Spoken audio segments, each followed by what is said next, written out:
Hi, welcome to Bottom Line with Bob and Kendel Ehrlich. We have a potpourri of issues to discuss today. Gun control, Olympians, baseball, and of course, lots of foreign policy issues. Yes, we do. So here we go. By the way, I like your word, potpourri. Thank you. You're welcome. Couple of preliminary points before we get to really the thrust of our show, which is the Biden foreign policy.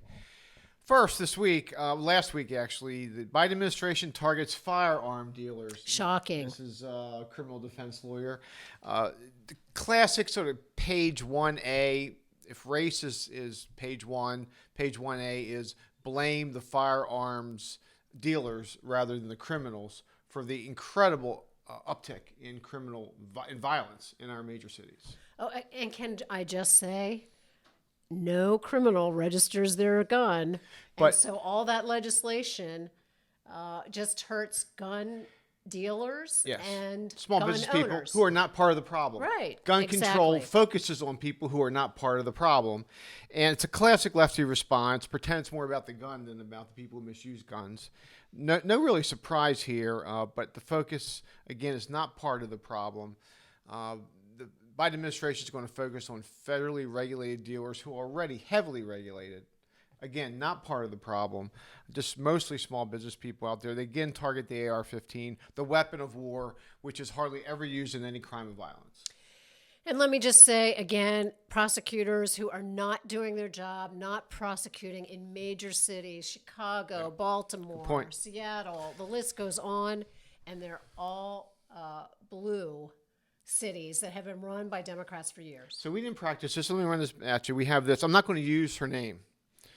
The Olympian who protested, the hammer thrower in the news, the Olympian who turned her back on the flag last week. These antics may very well continue during the Olympics. We'll see. The irony here is so thick because what country gave her the opportunity to Please go to another country and become an Olympian well, there. The issue here, of course, is folks who believe the First Amendment extends everywhere at all times, which it does not. We've made that point plenty of times before. When you go down to the grocery store and you give the cashier $50, that cashier has First Amendment rights, but that cashier can't preach to you on his or her opinion about politics, or that person's fired. There are limits, reasonable, logical limits to the First Amendment, to free speech. Working for the state and the county, you can't talk and discuss your political views. You can think of a at million work. examples. Yeah. Right. Same with the federal government. The surgeon who's about to operate on you. Are you a Republican or Democrat? The old Reagan line. But here, it'll be interesting to see if more Olympians do this. Again, it's very disappointing. It makes you just say to many people that haven't even been out of the country, please go out of the country and then come back and recognize how blessed you are. Yeah. And again, if the Olympic Committee and the Biden administration support this, get ready for really low ratings. Exactly. TV networks. I'm not that interested. Third issue, a rhetorical question here. You saw my tweet today. You always love my tweets. So we've heard for years, you remember when I was running for governor 10 years ago, arguments I had with mostly African Americans, but a lot of liberal Democrats, not white, black. But I remember specific discussions with African American leaders about photo identification at the polls. Right. And how, to me, it was a common sense issue. To a lot of these folks on the left, it was racist. Which I never. Or they are saying that it's racist. Well, they use it as a wedge. Some people actually believed it. They always use it as a wedge in any event. And now finally last week we have progressive leaders saying, you know what, it's not that racist. Well, so take a poll. My rhetorical question for everybody is, Major League Baseball, do you now say, Colorado, thanks, but no thanks, we'll go back to Atlanta? Well. Atlanta spent, by the way, years preparing for the All-Star game. Colorado's been up for a couple weeks.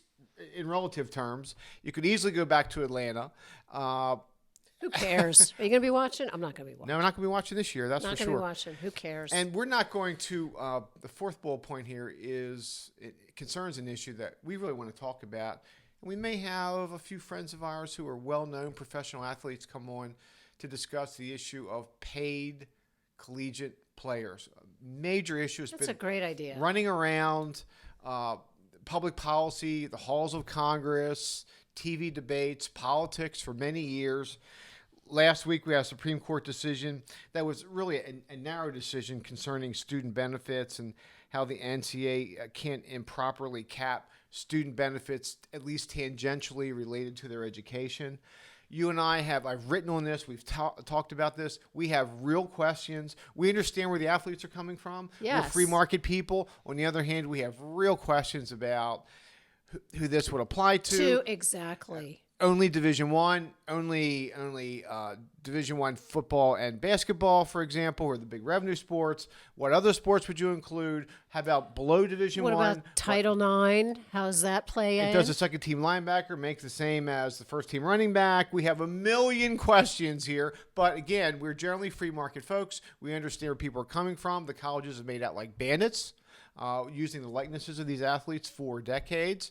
Big money these days, so we're going to talk about it. And can local people promote local athletes at the high school? Will it go down to the high school level? Yes. Can there be money had by a local kid? As we know, ESPN's a big hero. Game of the week, high school game of the week. Does that running back, that quarterback, that shortstop get money now? So. Kids from Last Chance U, do they get endorsements? Of course, we watch at the JUCO level. We watch QB1. There are so many questions, and there really are. But they're very legitimate questions. Very legitimate questions, and there are many of them. And how do you control it? And what do you do? What if you sponsor a kid who becomes a bust? How about this? Does the kid have to owe you if he doesn't satisfy the requirements? I mean.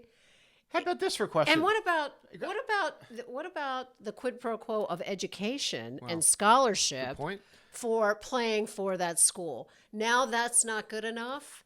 Are you really paying the athlete? Are you paying their family? How far does it extend? I'm fascinated with the sports that are non-revenue most places, but could be revenue other places. Baseball, Southeastern Conference, major revenue sport, big crowds. Well, baseball in the Ivy League, a non-revenue sport. How do you split that up? In the Northeast, it could be crew, lacrosse. So we just don't know. There are a million. We could have fun just raising the issues, but these are serious issues. It's a really interesting public policy question.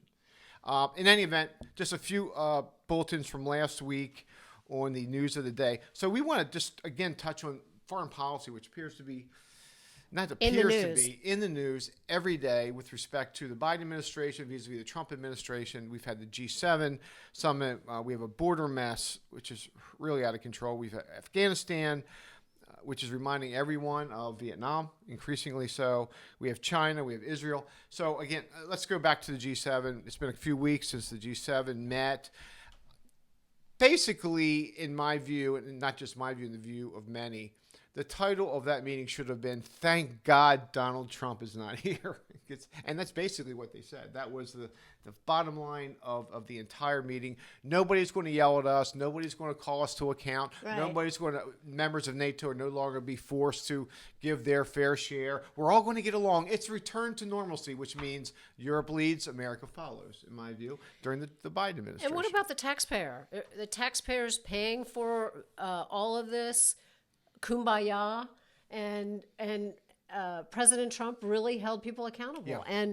And that's what so many of the voters liked and wanted, and they want America first. And it's going to be interesting to be able to compare both in 22 and 24. Well, we're going to get to China in a second, but a very light statement about China. It was newsworthy, believe it or not, in the media that they had the guts to actually name China, use the word China. Oh, you mean the name of a country? Of a country, yeah. Not that they called them out, but they actually expressed mild concern about human rights. But there's no coherent strategy to counter Chinese aggression, clearly, from NATO these days. Saber-rattling, and obviously with respect to Taiwan, saber-rattling in the South China Sea, what's going on in Hong Kong, the stealing of intellectual property, all the issues we know. We'll get to China again in a minute. Trade, cheating on trade as well. But again, President Trump wasn't around, and Joe Biden ran on this platform. We want to return to quote-unquote normalcy. Your point is well taken. American taxpayer, not exactly priority one during the G7 meetings. And again, a weak statement with respect to human rights and fundamental freedoms in the totalitarian country of China. Secondly, I've included this your issue, our issue, but we talk about this at home a lot, particularly you, babe. The border crisis is a foreign policy issue. It's a domestic issue and a foreign policy issue. You've talked about, you're an expert in, today again, fentanyl pouring across the border, pouring across a porous border. A foreign policy issue with respect to Mexico and other countries. This is a foreign policy debacle. We know that. It began with, the genesis of this was, once the Biden administration came in, we're going to undo everything Trump did. We're going to eliminate the Mexico policy with respect to stay in Mexico. It was a Trump foreign policy success, undone by the Biden administration, which has led to absolute chaos. Which was undone immediately. Yes. Also catch and release brought back. So the VP's visit to the border for show. You mean to El Paso as opposed to McAllen? Yes. Where the Border Patrol really having the toughest time. Yeah. And where the governor of Texas is trying to do as best he can because he knows he can't rely on the federal government. Now, you're the former deputy drug czar for the United States of America. We've talked about this numerous times. We'll continue to talk about it. Drugs, cartels, sex trafficking, the whole 9 yards. Not just the fentanyl, the methamphetamine is just devastating, particularly in the middle of America, but talking to a local sheriff on the Eastern Shore, it's starting to devastate down there. And methamphetamine does not have medically assisted treatment to it. So it's behavioral treatment, and it's very difficult, very long. And I'm telling you, the numbers are just going up leaps and bounds, and not enough people are talking about it. So many American families affected by it. It's really sad. So foreign policy miscalculations, in this case, purposeful miscalculations, have led to all sorts of dire, draconian results. Right. It ends up on Main Street. That is an international issue with Mexico and the border that ends up on Main Street of Our friend every Mike town. Lewis, our friend Mike Lewis, his great line, right? The sheriff, right. 48 hours, the drugs are in our back door. What happens in the border ends up in your backyard in 48 Absolutely. hours. Now, I saw this headline the other day, which I wanted to bring up because, again, foreign and domestic policy issue. Immigrant sanctuary protected suspect in hate crime. This concerns the fact that an illegal immigrant had 4 times been retained, but because San Francisco is a sanctuary city, was on the street when he was able to rob a family of 18 people, including children. He robbed them at gunpoint. This is a person 4 times. 4 times. Because San Francisco is what it is and it wants to be, San Francisco allowed this person on the street despite those 4 previous offenses. This was the headline in the Washington Times. I don't know if the New York Times talked about it in the Washington Post. I suspect they didn't. It's just not relevant to the leftist media, the mainstream media. It's a disgrace. And again, you wonder why California is seen today as a dysfunctional state. Not just dysfunctional. People are leaving because of the issue of crime. They don't feel safe for their family. No. And that's why states like Florida, Texas, other red states are flourishing because at least they feel like they can protect themselves and their family. And so that's where they're headed. And Mexico, by the way, has tough immigration laws. One of the great ironies that hardly ever plays out. Canada has tough immigration laws. Every country in the world does except the United States of America. But this is a disgrace. 180,000 people a month. 180,000 border encounters in May, correct. 180,000, which is 6 or 7 times the amount, or 8 times, I forget what it is, the number of encounters they had at the border this time last year. It's a foreign policy issue, and the fact that it's in chaos and dysfunctional has now led it to be also a domestic policy issue, which has made the streets of America more unsafe. President Trump is there this week, and his followers are noting what he did during his time there, and it's going to be very interesting. It's going to be a major issue in 22 and 24. There's no doubt about it. Third issue, and I don't hesitate to bring this issue up because it's so important. We know of families, everybody knows of families who've been impacted by deaf soldiers in Afghanistan, in Iraq for that matter. Afghanistan now is increasingly, in the view of many, including me, looking more like the waning days of Vietnam. Mm-hmm. We're cutting and running. The Trump administration would have done the same thing in fact, was on its way to doing the same thing, because the president ran 4 years ago. He ran for re-election on a platform of enough endless wars to nowhere, 20 years. So this is an issue that has bipartisan blame assigned to it. And in my view, it's a function of the fact that limited wars almost always end up as disasters by any superpower. Ask the Soviet Union in Afghanistan. So we've had these deaths. We've had trying to rebuild essentially a tribal society that foreign powers have invaded or come in for years and failed, and we're going to be the latest failure. There's articles in the press this week how the Taliban is back in a very big way. They now control a quarter of the towns. This is not a direct criticism of the Biden administration. This is a continuation of the Trump policy. We have a 21-year-old in our family. Do I want that 21-year-old going to an endless war for no apparent reason? No. Do I understand and feel for the people of Afghanistan, the women, the girls who now are not allowed to be educated? Yes, now who have been educated for the last 20 years, but now under Taliban control may not be. This is a tough call, but the lesson for policymakers has to be the United States, any superpower, is really bad at nation building when the enemy is not defeated. The Marshall Plan worked because the Nazis were defeated, right? The Nazis were defeated. Europe was flattened in the process. As the superpowers have an understanding, they're not going to flatten Korea. I'm talking about going back to the Korean War now. They're not going to flatten third world countries. They're not going to flatten. We could win, quote unquote, the war by flattening Afghanistan. We certainly have the power to do it in a heartbeat. So we're not going to do that. We're not going to kill lots of people.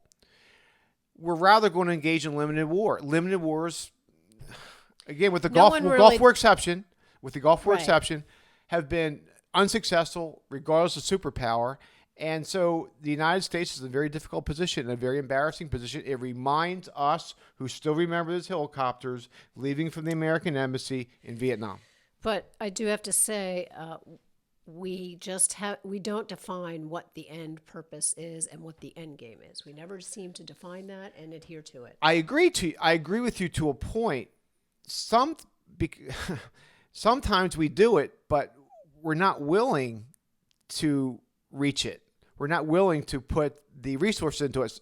Sometimes we'll say we want to defeat the enemy. Mm-hmm. That's the goal. Well, we didn't defeat the Taliban. They pop up, obviously. We want to rebuild their society. Well, it wasn't built in the first place.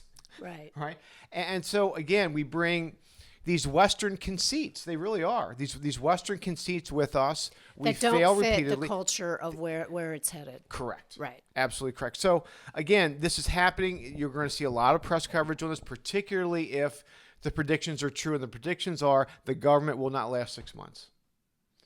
And if we had a family member lost in that war and we saw this happening, man, that's tough. That's a hard one. So again, Afghanistan's in the news, and that's going to stay in the news.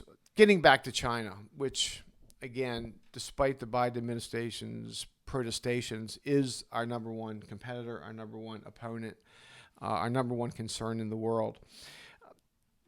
There are a couple, by the way, upsides to what the Biden administration's done. If you read the papers and look through some of the media, Trump trade sanctions have remained in place. For example, Trump infrastructure executive order was first repealed, and then the repeal was reinstated, right? Because China really needs not to get into our vital infrastructure more than they already have. But TikTok, as you know, the ban reversed. And the apps can be used to spy on Americans, is the allegation. $14 billion to address climate change. We should do a show on climate change. We have to do it. We're not scientists, but the climate changes. We know that. We also know that CO2 reduction was historic during the Trump years because of natural gas revolution. and natural gas is clean burning. We also know that nuclear powers like France don't really have this problem because nuclear really is very clean. clean. It's really clean. We also know that China doesn't give anything about any of this. They continue to build coal-fired plants. So to the extent that members of Congress and Al Gore and these climate alarmists keep running around saying, we gotta, Paris, 9 years, 12 years, 14 years, 20 years, pick your number. The fact of it is, if China's not fully engaged, and in India, by the way, as well, none of this is going to mean anything. And that's a real problem. So, but they continue to force constraints on the American public. That's what they want to do. Because that's what they want to do. Because part of the progressive left, part of it is anti-capitalist and anti-capitalism. And they know to the extent that you degrade growth, you degrade capitalism, you degrade increased standards of living. And they want to control our energy, how we get it, what type of energy, what kind of vehicles we drive. That's correct. And to tax how far we drive. That's a new one. They want to control our natural resources. And the fact of it is, we believe, and most Americans continue to believe, that free market innovation, smart Americans will figure it out, as we always have. The pipelines work, the natural gas works, the fracking works. It was all rolling. Oh, and guess what that all creates? Remember that word? Jobs. J-O-B. Yeah, jobs. J-O-B. Union jobs, blue-collar jobs, jobs that concern people that work with their hands, high-paying jobs in Western Pennsylvania, Ohio, Wisconsin, places that otherwise been everyone can be a barista. We really need more than that. So when you look at China, when you look at U.S. foreign policy vis-a-vis China, you see these dollars committed to climate change with very little impact in the end. You see the first summit wherein they threw our own woke rhetoric back at our new Secretary of State in a terribly embarrassing moment. So embarrassing. Who didn't think that was going to happen? They're pretty coming? smart, right? They're watching closely and through TikTok.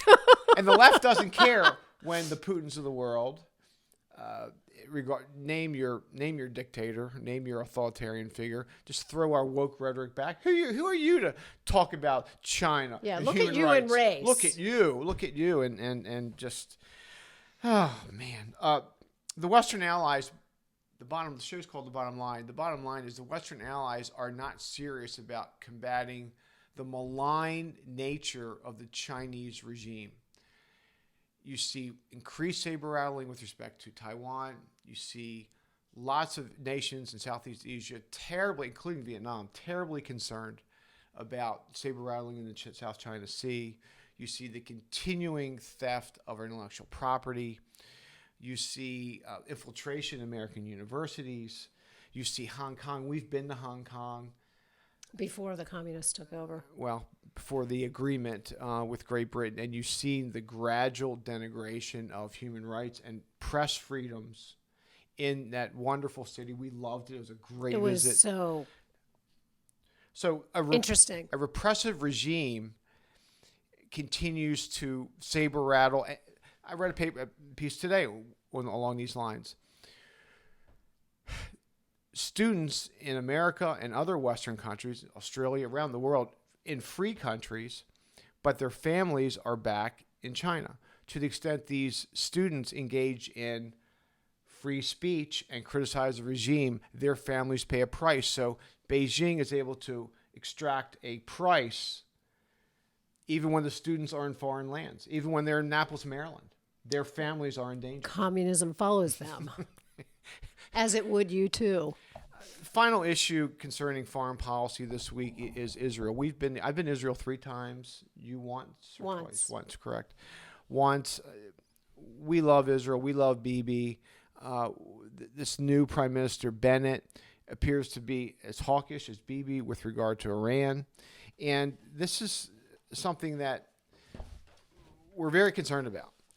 not just Jewish Americans or conservative Americans, all Americans should be concerned about the state of Israel, our best ally in the region, a free democracy where human rights are respected. We have a free judiciary. We have this new Prime Minister, Bennett, and he's pouring cold water on the new Iranian movement with respect to rearmament and this new potential agreement with America and the West. Israel is appropriately fearful of a emboldened Iranian regime. Yep. Rahishi is the new incoming president, allegedly a real hawk. Supposedly, according to press reports, the Biden administration is moving rapidly to try to cut a new nuclear deal with the Iranian regime prior to the new president being installed. This is a real problem because you give up a lot of things when you want to cut a deal. This guy's a real hardliner. And so what we see here again is, babe, it's the same thing as stay in Mexico. If Trump did it, we're going to undo it, even if it was working. The Trump administration was all about increasing pressure on the Iranian street, appealing to small d Iranian Democrats, right, bleeding the regime, bleeding their economy. Their GDP was contracting. Mm-hmm. It was working. It was working. And what did this even administration protesters? Do?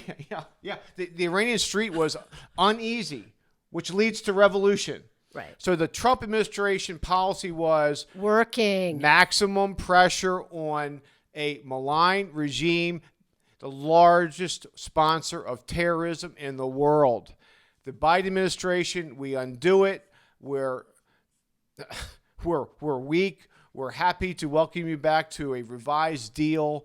We'll let you continue to sponsor terrorism around the world. We just want that deal again. So a lot of parallels there.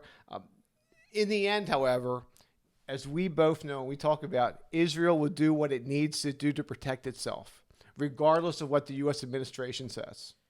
They take care of themselves. They're survivors. And they take care of themselves. Right. They're survivors. So they want our partnership, obviously, and our support.